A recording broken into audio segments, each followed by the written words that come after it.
Bienvenue au podcast 100% mental. Je suis Thibaut, préparateur et coach mental et formateur en préparation mentale.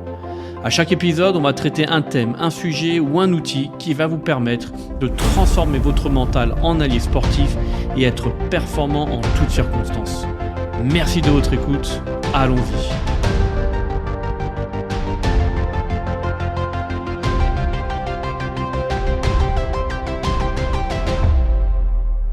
Bonjour à tous, bonjour à toutes, bienvenue dans ce nouvel épisode du podcast 100% mental. J'espère que vous allez bien, que vous passez une très belle journée, matinée, soirée, ce que vous voulez en fonction du moment où vous l'écoutez. J'espère que tout se passe bien pour vous.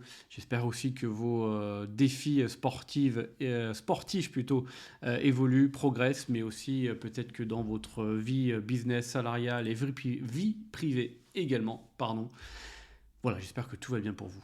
En tout cas, bienvenue à ce nouvel épisode. Et aujourd'hui, on va parler de cette fameuse zone de confort. Comment en sortir, pourquoi en sortir, etc. etc. C'est quelque chose qu'on entend énormément. On parle de sortir de sa zone de confort, etc. etc. On l'entend souvent, comme quoi c'est bien de sortir, de se faire mal, etc. On entend beaucoup de choses. Donc aujourd'hui, le but de cet épisode, c'est de voir ensemble déjà ce qu'est cette zone de confort, comment on en sort et quel est l'intérêt d'en sortir. Donc on parle de zone de confort pour entrer dans une autre zone. Certains parlent de zone de croissance, d'autres de développement. Qu'importe, l'idée est de pouvoir progresser et grandir. Et c'est ça le but de sortir de cette zone, c'est de vouloir grandir, évoluer et de pouvoir aussi se donner les moyens d'atteindre ses objectifs le plus rapidement possible, ou du moins d'une manière plus vite. Et quelque part, pour y arriver, on entend il faut sortir de ta zone de confort, c'était trop confortable, c'est trop facile, sors de ta zone de confort. Mais sortir de sa zone de confort, c'est effrayant, ça fait peur. Pourquoi il faut déjà en sortir ? C'est parce que justement cet inconfort permet de progresser, d'apprendre de nouvelles choses, de voir les choses différemment, de prendre du recul, de l'expérience, de développer de nouvelles compétences, qualités, etc. etc. On dit toujours que les vrais champions, les grands champions en sortent très, très régulièrement. En entreprise, c'est pareil. Oui, il faut évoluer. Donc c'est pour ça qu'on parle d'une zone d'évolution, d'une zone de développement, d'une zone de croissance, pour pouvoir apprendre de nouvelles choses et certains parlent d'être une meilleure version de soi-même. Le but, encore une fois, c'est de progresser, progresser, progresser. Mais comme on l'a dit au début, sortir de cette zone de confort n'est jamais simple. C'est toujours, ça peut être difficile, ça peut être effrayant. Donc ça demande beaucoup de choses, de sortir de cette zone et de tenter de nouvelles choses. Ça demande peut-être du courage et autres, de changer d'état d'esprit.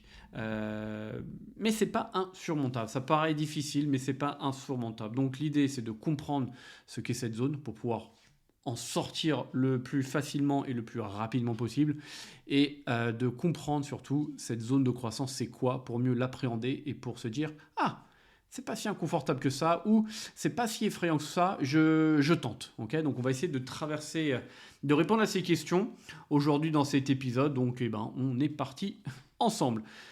La première chose, c'est de comprendre cette zone. Okay, pourquoi cette zone de confort, entre guillemets, est une zone, comme on dit, confortable, cocooning, et c'est une zone où on n'apprend pas, ou du moins on apprend beaucoup, beaucoup moins vite. On est, certains disent freiné, est-ce qu'on peut dire freiné ou ralenti, ça dépend des points de vue.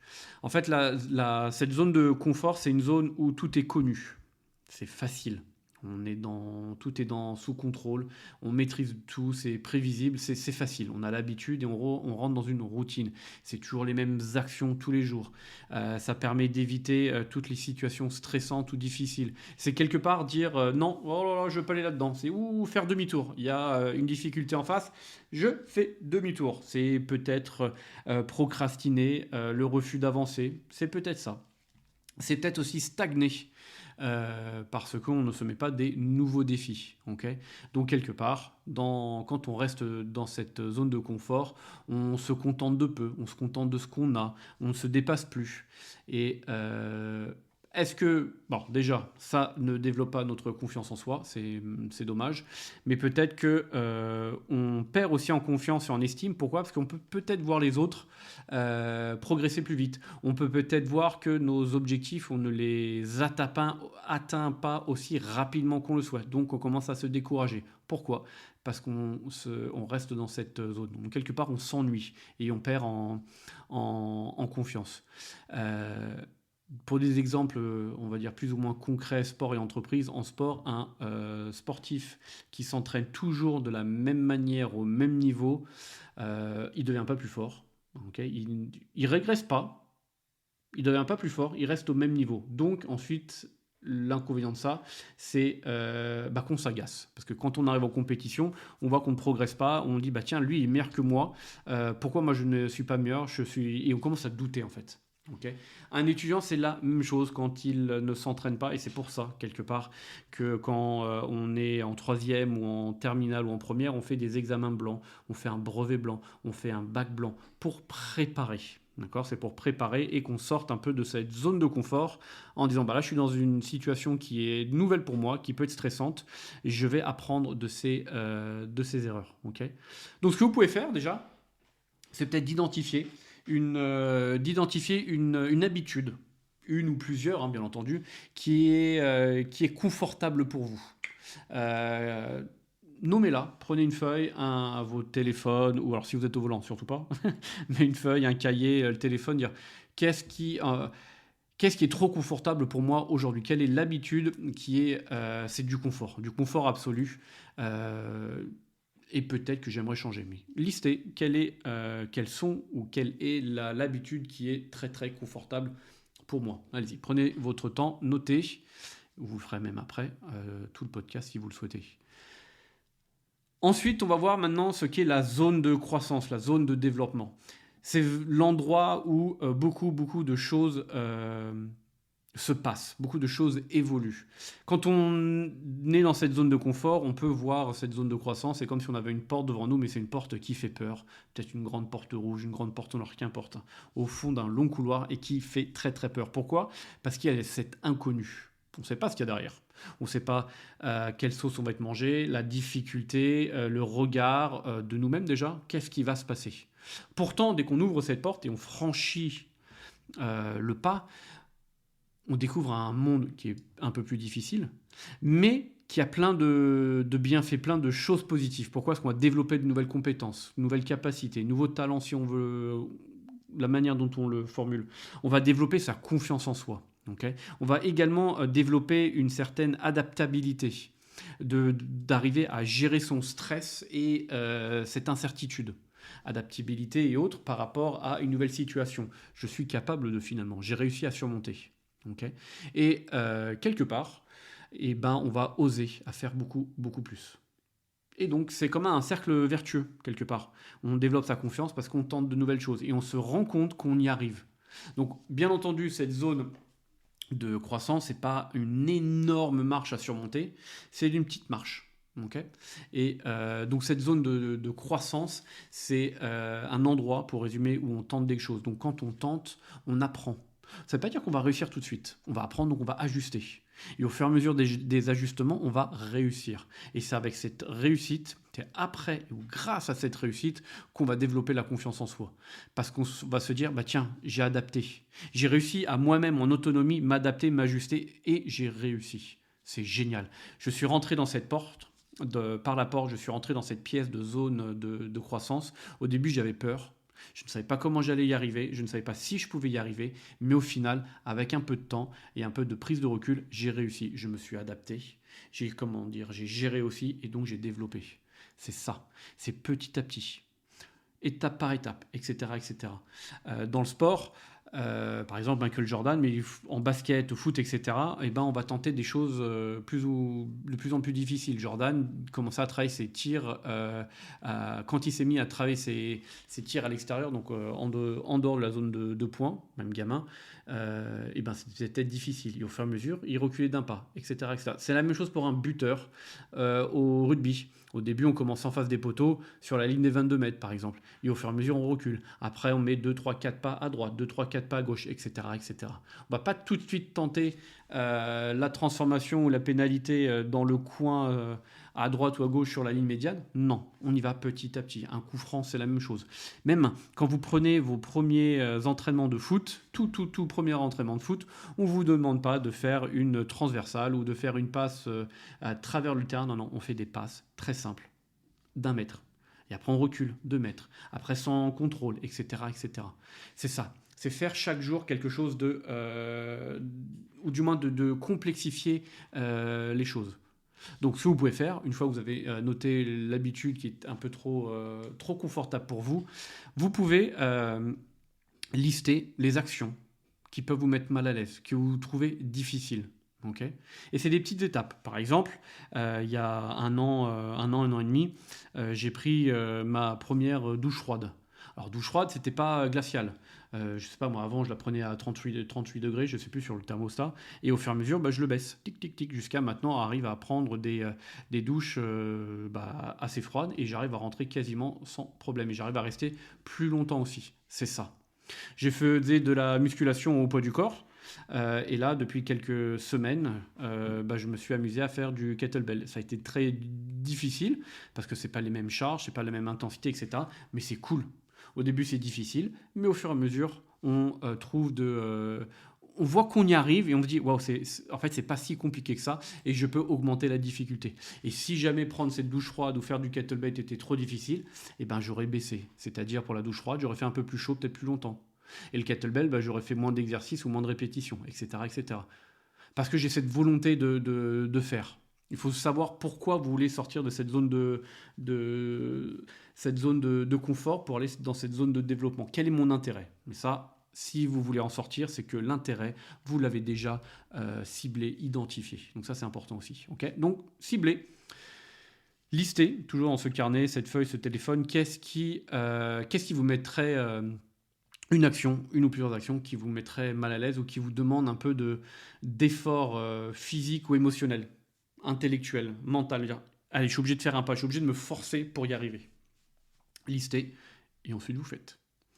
Mais pour faire, il faut arriver à plus ou moins reprogrammer son cerveau pour aimer cet inconfort. Donc, quand on est face à une zone d'inconfort et une difficulté, on a tendance à être négatif dans la manière dont on parle. D'accord ? Le cerveau aime la routine, aime la sécurité, aime la facilité. Il déteste tout ce qui est difficile, l'incertitude, tout ce qu'il ne maîtrise pas. Okay ? Donc reprogrammer en adoptant un discours positif, c'est le dire, par exemple, l'inconfort est un problème. Et au lieu de dire ça, on peut dire l'inconfort est une opportunité. Je vais pas y arriver, c'est trop compliqué. Ça va être difficile, mais je vais y arriver. Ou je vais tout donner pour y arriver. J'ai peur d'échouer.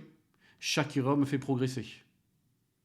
C'est trouver l'intérêt, le côté négatif, qu'elle est trouver la manière positive de le tourner ou l'intérêt qu'il peut y avoir dans ces propos-là. C'est trop difficile. Le fameux « c'est trop dur, je ne vais pas y arriver ». Ok, je suis en train de grandir, je suis en train de progresser, je suis en train d'apprendre quelque chose de nouveau, etc. etc. Quand vous êtes pour des personnes qui se reconvertissent, on peut vite dire, on sort de son confort, entre guillemets, salarial et financier, donc ceux qui démissionnent pour faire suivre une autre formation, on peut se dire c'était bien salarié, j'avais mon salaire tous les mois, etc., etc. Donc on peut vite dire c'est trop difficile, je ne vais pas y arriver. Non, je suis en train de grandir, je suis en train de progresser, je suis en train d'atteindre mon objectif, etc., etc. Le tourner de manière positive. Donc vous pouvez reprendre toutes ces actions qui vous mettent mal à l'aise, que vous avez vu au-dessus, ou même prendre 3 pensées négatives que vous pouvez vous répéter régulièrement et vous allez les changer. Les tourner de manière positive ou d'une manière que ça devienne une pensée de croissance, une pensée positive qui va vous tirer vers le haut, qui va vous faire avancer. C'est ces pensées-là qui vont vous mettre en inertie. Vous savez, ce premier pas qui fait que les autres vont suivre. C'est toujours le premier pas qui est difficile. C'est toujours le premier pas, j'arrive pas à trouver le premier pas, la première foulée, la première foulée en course à pied. Et ensuite, vous allez voir que ça devient beaucoup plus facile, ça se suit. Et si vous débranchez le cerveau, en fait, le corps, il s'arrête pas, sauf à épuisement. Mais quand le corps n'est pas épuisé et ce qui vous fait arrêter, c'est soit l'atteinte de votre objectif, soit votre cerveau dit oh c'est dur, c'est difficile, je commence à avoir mal. Non, non, ça c'est le cerveau. Donc, quand par exemple en course à pied, vous dites ah c'est difficile, je commence à avoir mal, c'est cool, je progresse, je ne connais pas cette zone, je suis en train d'apprendre, c'est quelque chose que je découvre, trop bien. Ou encore un peu, tiens, je vais jusqu'au poteau, je vais jusqu'à l'arbre, je vais jusqu'au trottoir, etc., etc. Pensée positive est quelque chose qui m'incite à avancer. D'accord. Donc ça permet de reprogrammer son cerveau à, alors ce qu'on peut dire aimer l'inconfort, ou c'est de trouver un intérêt dans l'inconfort, se dire ok, il y a un intérêt, je sais pourquoi je le fais, je vois pourquoi je le fais. Ça peut être ça l'intérêt de reprogrammer. Ensuite, d'apprendre à gérer l'inconfort et la peur. Donc ça revient un peu, mais je vais donner d'autres exemples. C'est comment apprendre à gérer. Parce que sortir de cette zone de confort, c'est jamais simple, on l'a bien dit, et vous l'avez tous vécu, testé. Il y a du stress, il y a de l'inconfort, des doutes, et c'est normal, mais c'est cool. D'accord. Moi, je trouve ça génial. Alors, pas tout le temps, parce qu'à un moment donné, ça peut être difficile mentalement, mais je trouve ça cool, encore une fois, parce que c'est une zone d'apprentissage. Donc, comment résister à... Comment surmonter ces freins, le fameux cerveau qui appuie sur la pédale de frein, et ben, c'est tout ce qu'on vient de dire, de remplacer le négatif par le positif, mais ça peut être aussi remplacer la peur par la curiosité. Qu'est-ce que je vais apprendre en faisant ça? L'inconnu, le cerveau voit ça comme une menace, une peur. Alors que si on le voit comme une opportunité d'apprentissage, donc un but derrière, une finalité de quelque chose où on ressort plus grand, plus fort, le cerveau va y aller. Voire le corps va y aller, si on veut dire. C'est qu'est-ce que je vais apprendre de ça. Mais vous pouvez aussi tester. J'y vais pas en mode réussite ou échec, mais j'y vais en mode apprentissage. Qu'est-ce que je vais apprendre de ça? Okay. Par exemple, le kettlebell, en fait, au début, j'allais sans chrono, j'étais plutôt à dire la sensation, le geste, bien maîtriser le geste. Donc, je savais que j'allais moins, moins progresser sur les premières séances, parce que j'étais plus sur la découverte du geste plutôt que sur l'intensité. Mais une fois que j'étais confortable, et ben, l'intensité était là. Et donc, quelque part, je ne me blesse plus et je progresse, je souffre. Et il y a ce côté-là intéressant qui me dit je progresse. Et concrètement, quand je souffrais, j'allais voir tout de suite les résultats. C'est-à-dire que je me mettais en t-shirt tout torse nu devant un miroir et je me regardais. Et si je voyais que les muscles étaient pompés, gonflés, waouh, ok. C'est tout con, hein, mais ça me permettait de me dire, et ça me permet toujours de me dire que ce que tu fais, ça en vaut la peine. Aussi quand je vais courir. Je vois qu'en faisant le kettlebell, j'ai plus d'endurance, j'ai plus de force, donc je peux aller plus vite, plus longtemps. Et je vois les résultats. Parce que j'ai la montre et j'ai l'appli, donc je peux comparer les résultats d'avant. C'est ça. Je me mets en mode test. Qu'est-ce que je peux apprendre de moi là dans cet exercice? C'est une autre manière de le dire, c'est la différence entre l'obligation de moyens versus l'obligation de résultat. Je ne suis plus dans l'obligation de résultat quand je suis dans l'expérience ou l'apprentissage. Je suis dans l'obligation de moyens. Je vais progresser, je vais aller un peu plus vite, je vais mieux gérer les gestes, etc. etc. Je vais apprendre une nouvelle langue, qu'importe. Quelle est l'obligation de moyens ou les moyens que je mets en place, ou qu'est-ce que je vais apprendre? Quelle leçon je vais en tirer de cette situation? Et ensuite, quelque part, ça va avec le côté moyen, c'est d'accepter l'échec ou la non-réussite ou les obstacles, parce que c'est obligé. Si on réussit du premier coup, c'est toujours une zone de confort. Si c'est une vraie zone de développement, d'apprentissage, etc. Donc il y a de l'échec, c'est génial. Si vous êtes dans le haut, quelque part, c'est peut-être un message pour vous dire que vous êtes au bon endroit. C'est comme la musculation ou l'entraînement. Si vous ressortez de l'entraînement ou d'une séance de muscu et vous n'avez, je ne vais pas dire pas de douleur, mais pas de courbature, ou vous n'êtes pas essoufflé, zone de confort. Par contre, si vous dites là, j'ai puisé, je suis allé un peu plus loin que d'habitude, je sens que je suis rincé, là vous êtes en zone de croissance, zone de développement. C'est pas mal. Donc, ça fait partie de ça. Ça veut dire ça a été difficile. Et si jamais vous dites, tiens, je vais faire un 10 km en, j'en sais rien, moi, 45 minutes, j'en ai aucune idée, mais vous arrivez que à 50, eh ben, les erreurs font partie du processus, c'est normal. Vous n'êtes pas réussi tout de suite, ça ne veut pas dire que vous n'allez pas y arriver tout à l'heure, plus tard, mais c'est d'arriver à se dire pourquoi. Qu'est-ce qui s'est passé? Qu'est-ce que j'ai appris aujourd'hui qui peut me rendre meilleur demain? Peut-être l'échauffement, peut-être moins bien reposé, peut-être la nutrition, peut-être pas assez hydraté, etc. etc. Qu'est-ce qui fait que je n'ai pas réussi? Et là, encore une fois, c'est tourné de manière positive. Au lieu de vous dire, j'ai pas réussi, je suis nul, j'y arriverai jamais, c'est plutôt de se dire, qu'est-ce que je peux faire différemment? Qu'est-ce que j'ai mal fait avant et pendant? Les sportifs, ils analysent en permanence leur performance. Quel que soit le match, quelle que soit la compétition, ils sont dans une analyse perpétuelle de la défaite, mais aussi de la victoire. C'est plus facile d'analyser une défaite qu'une victoire. Mais ils apprennent en permanence. Donc chaque défaite peut être un apprentissage. Et ça, c'est bien. Donc ce que vous pouvez faire, c'est de transformer vos peurs, donc celles que vous avez notées plus haut, ou renoter des nouvelles, et les transformer en défis excitants, si je peux dire, haletants. Pour donner deux exemples, il y a une lycéenne à qui je travaillais qui avait peur vraiment une angoisse du côté social, donc avait peur d'aller au lycée toute seule. Et ben, on a trouvé des moyens. Bah, tu vas avec ta musique, tes musiques préférées, et tu fais le trajet à pied. C'était pas loin, mais pour elle, c'était hyper important. Tu peux faire l'aller. Tu vas chercher ta copine, donc au lieu de faire 10 minutes de marche à pied, j'en sais rien, tu en fais que 5. Tu vas chercher ta copine chez elle, ou tu lui demandes de te retrouver un endroit, et tu fais le reste avec elle, etc. etc. Aller, retour. Ça, c'est des petits défis où au moins elle ne fait pas 3 quarts d'heure d'un coup, mais elle fait étape par étape, petit à petit. Et un salarié, moi, c'est quelque chose sur lequel j'ai dû travailler et que je le fais toujours, je me force, c'est le côté un peu social quand j'étais en entreprise ou même quand j'interviens en entreprise. C'est le côté, bah tiens, aller à la machine à café, même si je ne bois pas de café, je m'en fous, et d'engager la conversation. J'ai du mal à aller voir les gens, je suis un peu je ne sais pas si c'est réservé ou introverti, mais j'ai du mal à le faire. Donc là, une de mes dernières expériences, je me suis forcé. Tu vas voir quelqu'un, tu te présentes, tu dis bonjour et tu demandes de qui c'est, qu'est-ce qu'ils font, et puis de manière informelle, après, tu poses des questions. Comment ça se passe, etc. etc. Et ça me demandait de l'énergie. Mais c'est cool. Pourquoi c'est cool? Parce que j'ai vu que moi, en fait, ça me demande de l'énergie, mais je ressortais plus grand, à savoir, j'ai réussi. Et les gens n'ont pas perçu ça comme une conversation neutre. Ils trouvaient qu'il y a un intérêt, parce que je me suis intéressé à eux, etc., etc. Donc maintenant, le lien a été créé et je peux aller les voir beaucoup plus facilement. J'ai pris sur moi, c'était plus difficile, mais c'est très bien. Voilà, donc ça peut être ça, prendre ses peurs et de les transformer soit en défi, soit en quelque chose où on se dit, bah tiens, je me mets en inertie, je fais un pas vers l'avant. Ok.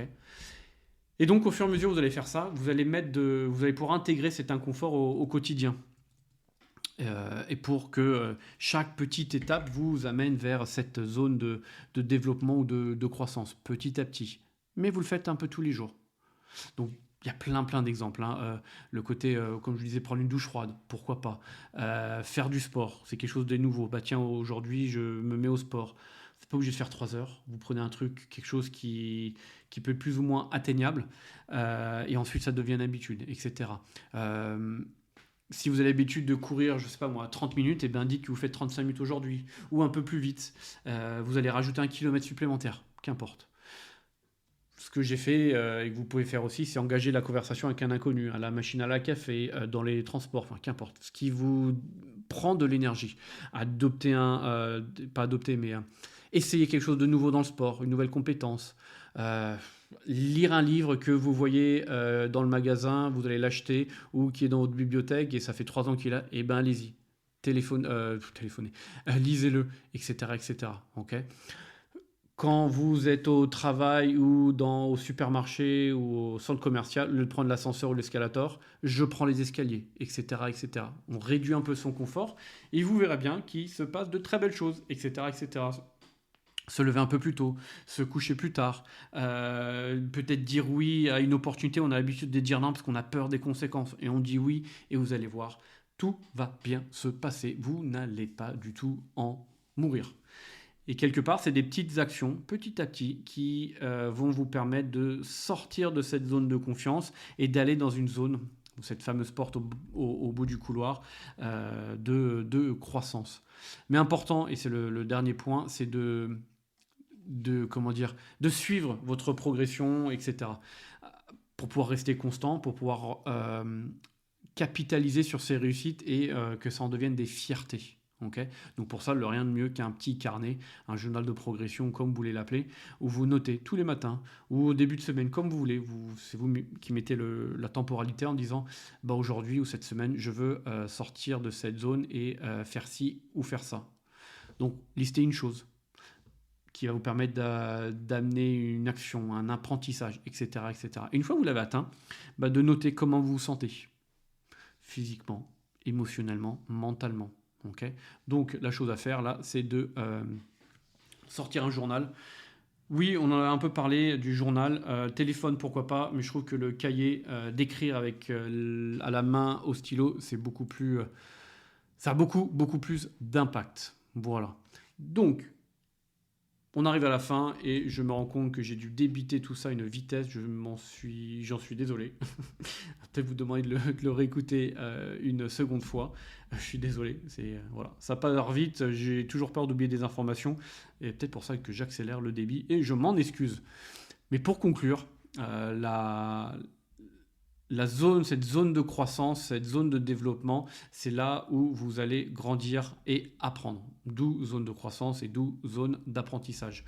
Ça permet donc d'évoluer, de réussir plus vite et quelque part de développer, c'est peut-être ça le gros résumé, de développer votre confiance en vous. C'est la finalité de cette zone. En le faisant de petit à petit, au quotidien, étape par étape. C'est de reprogrammer son cerveau pour dire tout va bien se passer. Tout va bien se passer, on va le faire ensemble. Mais pour ça, il faut savoir vers où, dans quelle direction vous allez. Donc lister ses peurs, ses inconforts, et de se mettre des défis, et de les suivre. C'est ça, les suivre en permanence. Et une fois que vous avez réussi, c'est qu'est-ce que ça vous apporte, qu'est-ce que vous avez appris et comment vous vous sentez. Donc, le défi que je vous mets aujourd'hui, ou dans votre to-do list, c'est de lister au moins une action ou un défi qui vous paraît difficile, que vous mettez de côté depuis quelques jours, quelques semaines, quelques mois, et ben allez-y. Quelle est la première action que vous mettez en place pour aller de l'avant et de franchir cette porte et d'entrer dans cette pièce de développement et de croissance.